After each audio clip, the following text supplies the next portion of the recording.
Olá a todos, sejam muito bem-vindos à disciplina de Arbitragem e Conciliação do seu curso de pós-graduação.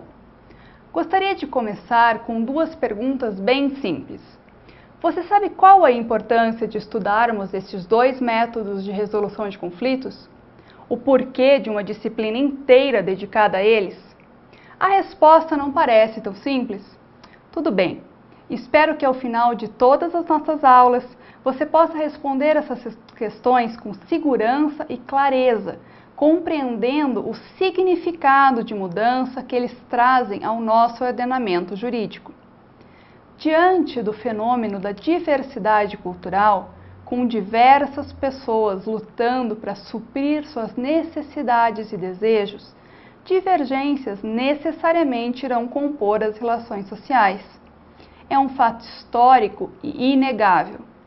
Todavia, na mesma medida em que podemos afirmar que estas disputas são tão antigas quanto a humanidade, a busca por métodos resolutivos também o é.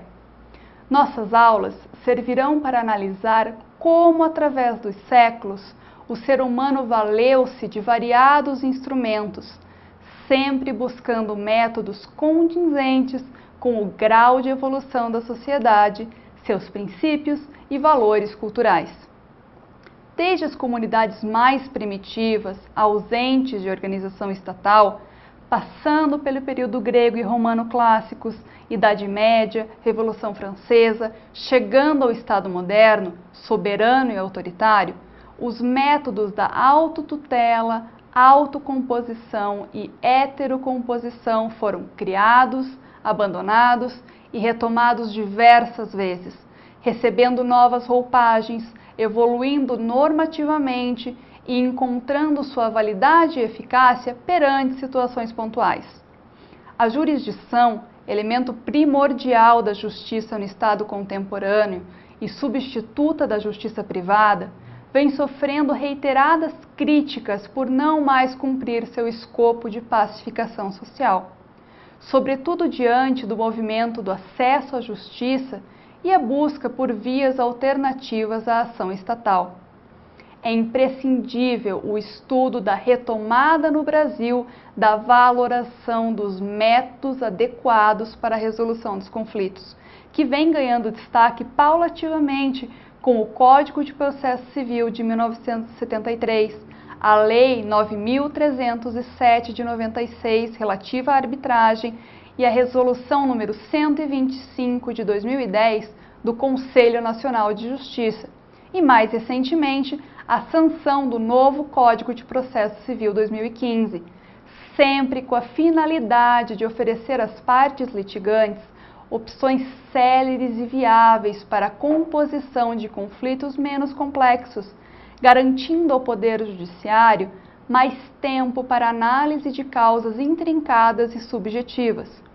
Não se preocupem que nós iremos analisar todas essas questões com calma e aprofundamento teórico necessário. Vamos começar com uma análise sobre as origens do conceito de justiça e das formas como a sociedade respondeu às mudanças que se sucederam ao longo da história.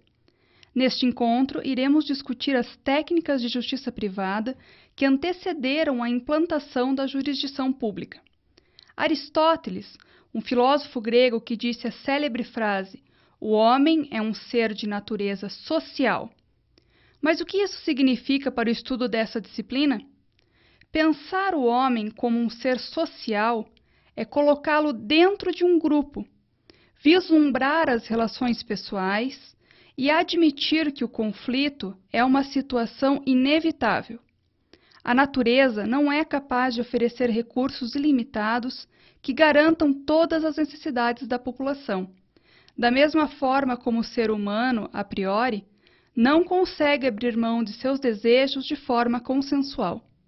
Partindo então do pressuposto de que os conflitos são inevitáveis dentro de uma sociedade multicultural, é necessário compreender como a sociedade se mantém integrada, mesmo diante de tantas incongruências. A resposta para essa questão deve estar bem clara para vocês nessas aulas. através da criação de instrumentos de resolução de litígios. Se não é crível supor que os conflitos podem ser de todo eliminados, então é necessário dar uma resposta célere e adequada para o que se apresenta. Tais instrumentos serão melhor compreendidos se contextualizados dentro da realidade cultural a que pertencem. Os arranjos sociais, valores e ideias de determinado grupo em determinada época irão completar as lacunas deixadas pela história. Quando estudamos como determinados procedimentos funcionavam em épocas com poucos registros históricos, só conseguiremos entender os signos e significados a partir da ótica daquela sociedade. De nada serve realizar um estudo de direito comparado sem estar dispostos a enxergar as coisas com outros olhos. Oscar Chase, em seu livro Direito, Cultura e Ritual, define que os processos de resolução de litígios são, em grande medida, um reflexo da cultura em que estão inseridos. Não se trata de um sistema autônomo que seja predominantemente o produto de especialistas e experts isolados. Mais do que isso, eles são instituições através das quais a vida social e cultural é mantida, provocada e alterada. Contextualizar os meios de solução dos conflitos com o significado a eles atribuídos por seus partícipes é fundamental para compreender as opções de cada sociedade. A ordem jurídica, por maiores que sejam as modificações sofridas, originalmente irá absorver os rituais e tabus do grupo ao qual pertence. E esta análise não está restrita às civilizações primitivas ou clássicas. É de vital importância para responder os questionamentos da era globalizada na qual vivemos. Vocês já devem ter pensado, ou alguém próximo já comentou, sobre algum aspecto do direito em outros países.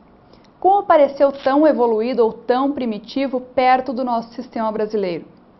Como explicar as diferenças jurídicas presentes no direito dos Estados muçulmanos, no Civil Law brasileiro ou no Common Law do Reino Unido? Não há como dissociar o direito das influências culturais. Não é possível ignorar os valores da população e aplicar uma fórmula de direito genérica e universal. Analisar um sistema alienígena não é uma questão de classificá-lo como melhores ou piores. Não há como o estudo qualitativo comparado. O sistema jurídico local deve ser entendido dentro da sociedade a qual pertence. Ela irá legitimá-lo. Para dirimir os conflitos, antes as partes precisam acreditar no que está sendo posto em prática. Caso contrário, haverá retrocesso e estagnação. Vamos começar voltando nossa atenção para as sociedades primitivas. Sem uma figura organizada de Estado, as sociedades primitivas buscaram a solução de seus litígios com os poucos recursos que possuíam, portanto, sem o uso de leis propriamente ditas.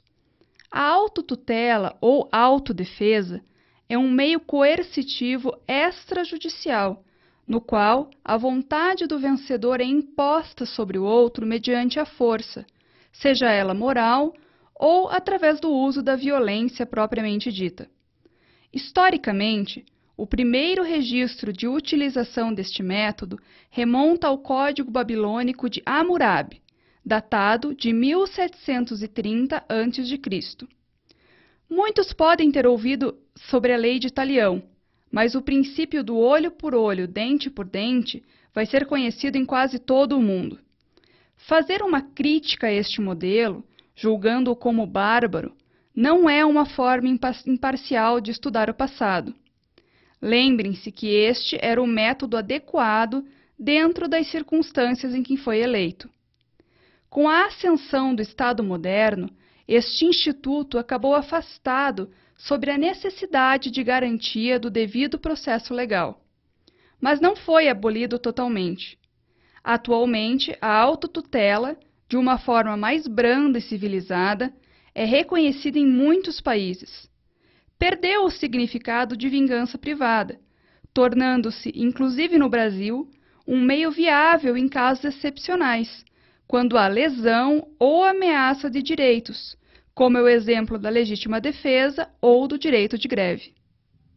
Com a natural evolução das sociedades, relações mais complexas foram criadas, não sendo mais suficiente a resposta garantida pela autotutela. Surge deste modo a autocomposição. Baseados no método consensual, os procedimentos autocompositivos dependem diretamente da vontade das partes em realizar um acordo. Os métodos mais simples, realizados diretamente entre as partes de modo informal, são a evitação do conflito, quando os ofendidos simplesmente ignoram o ocorrido, a desistência e a submissão, quando uma das partes reconhece o que a outra imputa, a transação e a negociação. Com o auxílio de um terceiro, duas são as fórmulas possíveis de serem aplicadas dentro da autocomposição. A mediação, que geralmente é indicada para pessoas com vínculos afetivos ou de convivência, como é o exemplo de briga entre vizinhos, ou a conciliação, indicada para questões onde as partes não possuem vínculos. Ela decorre de casos pontuais, como um acidente de trânsito, por exemplo. Apesar de sua aplicabilidade prática, surgiu a necessidade de diminuir a incidência relacionada à vontade das partes. Era necessário que, nos casos onde as partes não chegassem a um acordo, uma decisão pudesse ser imposta através de um terceiro imparcial, resolvendo definitivamente o litígio. Surge, deste modo, a figura da heterocomposição. Inicialmente, a arbitragem foi responsável por suprir a necessidade social de harmonização dos conflitos. As partes optavam por recorrer a um terceiro para que ele decidisse a questão conflituosa. Geralmente, o árbitro era pessoa com influência naquele grupo, em geral ligado à religião, como sacerdotes ou pessoas mais velhas da comunidade.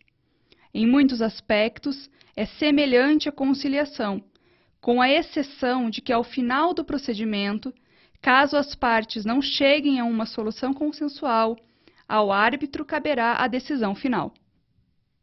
Em muitos aspectos, diferente do modelo que conhecemos de arbitragem atualmente, este procedimento remonta ao início das primeiras sociedades.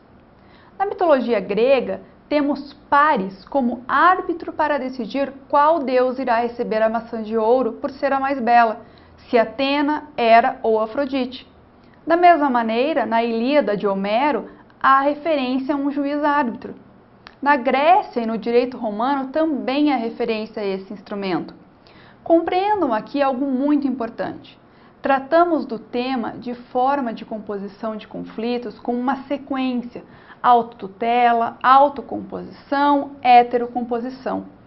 Este sistema é meramente didático para que os estudiosos possam colocar as opções lado a lado, verificando suas peculiaridades, suas características e seu impacto cultural.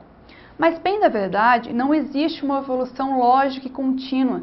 Os instrumentos são criados, são abolidos, retomados, não seguindo uma evolução plana, mas sim movimentos de avanço, retrocesso e estagnação. Inclusive, em vários períodos da história, estes métodos foram paralelos, coexistindo dentro de um mesmo grupo. Com a evolução do Estado dentro das sociedades, houve a integração da justiça dentro do seu rol de responsabilidades. Como soberano e autoritário, o Estado monopolizou a administração da justiça por meio da criação de legisladores e da figura da jurisdição. Notem como concretiza-se desta maneira a transição entre a justiça privada, que diz respeito à autotutela e à autocomposição, para a justiça pública. A partir dos conceitos de jurisdição, iniciaremos nossa próxima aula. Até lá!